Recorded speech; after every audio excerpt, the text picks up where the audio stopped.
සාදරයෙන් පිළිගන්නවා අදත් මගේ YouTube channel එකට. ඉතින් මම ඔයාලට මේ කලින් වීඩියෝ එකෙන් ගෙනාවා Premiere Pro වල බේසික්ම දේවල් ගැන. ඉතින් මේ තමයි දෙවෙනි එපිසෝඩ් එක. ඔයාලා බැලුවේ නැත්නම් මම උඩින් ටැග් එකක් දාන්නම්. ගිහිල්ලා බලන්න.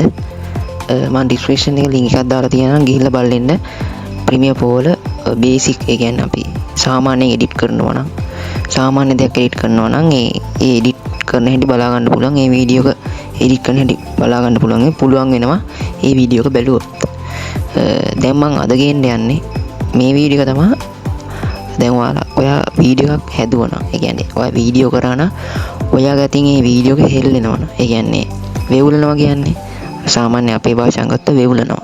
අන්න ඒ වගේ ඔයා වීඩියෝ කරද්දි ඔයාගේ අත හෙල්ලෙනවා. ඒ වගේම වීඩියෝ එකේ අයින් බැලුවොත් සාමාන්‍යයෙන් වේවුලන ගතියක් පේනවා. ඉතින් අන්න ඒක නැති කරන්න පුළුවන් මෙන්න මේ Premiere Pro එකේ ඉෆෙක්ට් එක. ඉතින් අන්න ඉෆෙක්ට් එක තමයි අද කියලා දෙන්න යන්නේ ස්ටේබ්ලයිස් කරන හැටි. අපි කියන්නේ ස්ටේබ්ලයිස් කරනවා කියලා. ඉතින් කොහොමද ස්ටේබ්ලයිස් කරන්නේ? මම ඔයාලට මෙන්න මේ මෙතනින් ස්ක්‍රීන් එකේ වීඩියෝ එකක් දාලා තියන්නම්. ස්ටේබ්ලයිස් නැතුව මම කරපු වීඩියෝ එකක්. ඔයාලා ඒක බලලා ඊට පස්සේ මම ස්ටේබ්ලයිස් කරපුවාම අර ඒ වීඩියෝ එක ස්ටේබ්ලයිස් කරලා පෙන්නන වීඩියෝ එක අතර වෙනස මොකක්ද කියලා බලා ගන්න පුළුවන්. මේ වීඩියෝ එක ඉවරනකම්ම බලන්න. subscribe කරලා නැත්නම් දැම්ම subscribe කරන්න. ඒ වගේම share කරන්න. ප්‍රශ්න තියෙනම් comment කරන්න. එහෙනම් අපි යන් වීඩියෝ එකට. හරි. දැන් ඔයාලට පේන ඇති මෙන්න මෙතන වීඩියෝ එක තියෙනවා. දැන් මම මෙහෙම play කරොත් ඔයාලට පේන ඇති මෙන්න මේ විදිහට හෙල්ලෙනවා. සාමාන්‍යයෙන් පොඩ්ඩක් හිරි වෙන ගතියක් තියෙනවා. ඒ මම graphic card එක ගලවපු හින්දා පොඩ්ඩක් හිරි වෙන ගතියක් එනවා. ඔයාලට පේන ඇති මම මේ විදිහට වීඩියෝ කරගෙන යද්දී මම අදින් සාමාන්‍යයෙන් වේවුලනවා වගේ නිකන් හෙල්ලෙනවා. හරි. දැන් මම ඔයාලට පෙන්නන්නම් කොහොමද මේ වේවුලන ගතිය නැති කරන්නේ කියලා. ඔයාලට මෙන්න මෙතනින් පේන ඇති search bar එකක් තියෙනවා. ඔයාගේ Premiere Pro එකේ මෙතන තියෙන්න පුළුවන්, මෙතන තියෙන්න පුළුවන්. කැමති තැනක තියෙන්න පුළුවන්. ඉතින් මගේ effect bar එක මෙන්න මේ පැත්තට අරන් තියෙනවා. හරි. දැන් අපි මෙන්න මෙතන අපි ගහනවා stabilize කියලා. මම මේ ගහන විදිහට ඔයාලත් ගහන්න.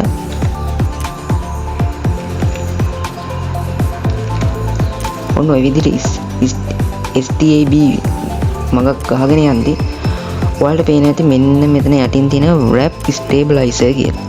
ඔයාලට පේන ඇති මම මේ ඊතලෙන් පෙන්නන්නේ. ඔයාලට පේන ඇති wrap stabilizer කියලා තියෙනවා. හරිද? ඊට පස්සේ කරන්න තියෙන්නේ මෙන්න මේක උඩ ක්ලික් කරලා මේක ඇදගෙන යන්න.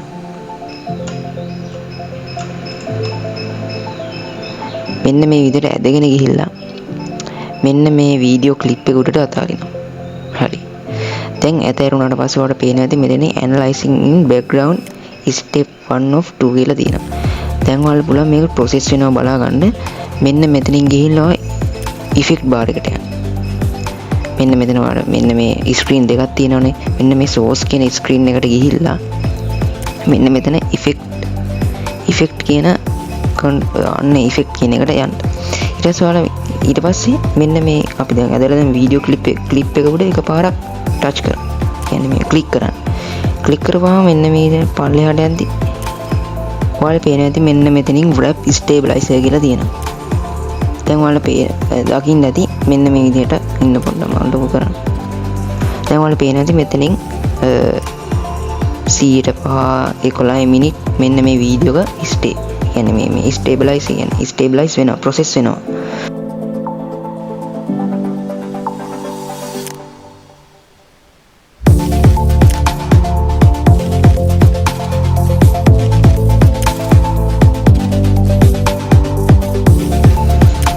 හරි, ස්ටේබ්ලයිස් වෙලා ඉවරයි. ඔයාලට මට තව දෙයක් කියන්න තියෙනවා. දැන් ඔයා හදන වීඩියෝ එක සාමාන්‍යයෙන් ගොඩක් හෙල්ලෙනවා නම් මෙන්න මේ Premiere Pro එකේ මෙන්න මේ ස්ටේබ්ලයිස් එකෙන් ඔයාගේ වීඩියෝ එක ගොඩක් ගෲප් කරන්න හදනවා කියන්නේ. දැන් ඔයාලා මේ ඊතලේ බලන්න පොඩ්ඩක් මෙන්න මේ මෙතනින් සාමාන්‍යයෙන් වගේ හොල්ලන වැඩි නම් මෙන්න මේ වීඩියෝ එක මෙන්න මේ සයිස් එකට වගේ ඔයා ගොඩක් හොල්ලනවා නම් සාමාන්‍ය වීඩියෝ මෙන්න මේ සයිස් එකට එන්න ඉඩ තියෙනවා. ඉතින් මම පොඩ්ඩක් සාමාන්‍යයෙන් හෙල්ලුන නිසා මගේ වීඩියෝ එක ගෲප් වුණේ නැහැ. ඔයාගේ වීඩියෝ එක ගෲප් වුණොත් බැරි වෙලාවත් මෙන්න මෙතන තියෙනවා ස්මූත්නස් කියලා ඔප්ෂන් එකක්. එන්න මේ ස්මූත්නස් කියන ඔප්ෂන් එකේ ඔයාගේ වීඩියෝ ගොඩාක් කෙල්ලනවා නම් වාට 10 දෙන්න.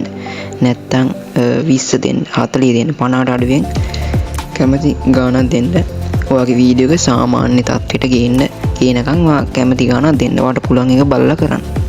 ඉතින් අන්න ඒ විදිහට පුළුවන් ඔයා ගොඩක් කොල්ලනවා නම් ඔයාට පුළුවන් ඒ විදිහට ස්මූත්නස් එකෙන් වෙනස් කරගන්න ගෲප් වෙන්නේ නැති වෙන්න හදාගන්න පුළුවන්.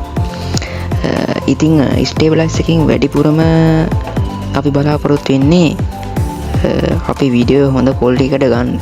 ඒ වගේම ස්මූත් එක හොඳට ගන්න තමයි අපි සාමාන්‍යයෙන් ස්ටේබලයිස් කරන්නේ.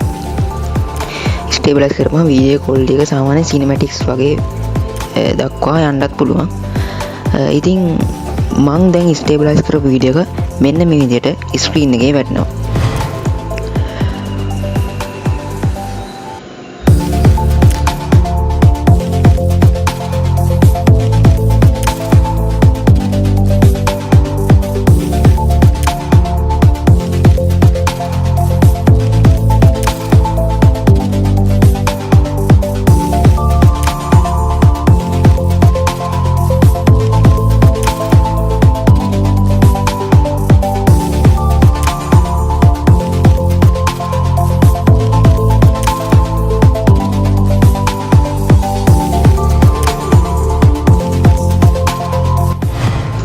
හරි ඔයාලට දකින්න ඇති කොහොමද ස්ටේබලයිස් කරපු වීඩියෝ එකේ ක්වොලිටි එක. මං ඉතින් මේ සාමාන්‍යයෙන් ඇවිද යන තැනක් තමයි මේ විදිහට වීඩියෝ කරලා ඔයාලා ස්ටේබලයිස් කරලා පෙන්වන්නේ. ඉතින් ඔයාලට බලන්න තව ඔයා දන්න වීඩියෝ ක්‍රියේටිව් බව තියෙනවා නම් ඔයාලට හොඳ වීඩියෝ ස්ටේබලයිස් කරලා හදාගන්න පුළුවන්. ඉතින් අද වීඩියෝ ඉවරයි. තවත් මේ වගේ එපිසෝඩ් 3න් තුන්වෙනි එපිසෝඩ් එකෙන් අපි හම්බෙමු. මෙන්න මේ ප්‍රීමියර් ප්‍රෝ කියන එපිසෝඩ් වලින්. ඉතින් ඔයාලා දන්නේ නැති දෙයක් තියෙනවා මම කමෙන්ට් කරන්න මම ඔයාලට උත්තර දෙනවා. එහෙනම් ඊළඟ එපිසෝඩ් එකෙන් ඉක්මනටම හමුවෙමු. එහෙනම් අදට සුබ දවසක්.